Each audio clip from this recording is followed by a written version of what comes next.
பின்பு இயேசு தம் சீடரை பார்த்து, என்னை பின்பற்ற விரும்பும் எவரும் தன்னலம் துறந்து தம் சிலுவையை தூக்கிக் கொண்டு என்னை பின்பற்றட்டும். ஏனெனில் தம் உயிரை காத்துக்கொள்ள விரும்பும் எவரும் அதை இழந்து விடுவர். மாறாக என் பொருட்டு தம்மையே அழித்துக் கொள்கிற எவரும் வாழ்வடைவார்.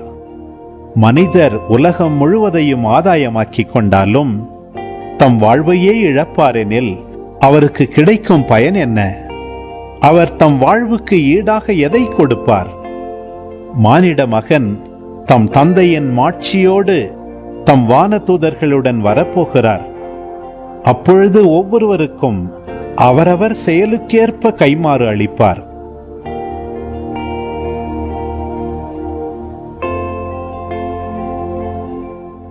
நான் உறுதியாக உங்களுக்கு சொல்கிறேன், இங்கே இருப்பவருள் சிலர் மானிட மகனது ஆட்சி வருவதை காண்பதற்கு முன் சாக மாட்டார் என்றார்.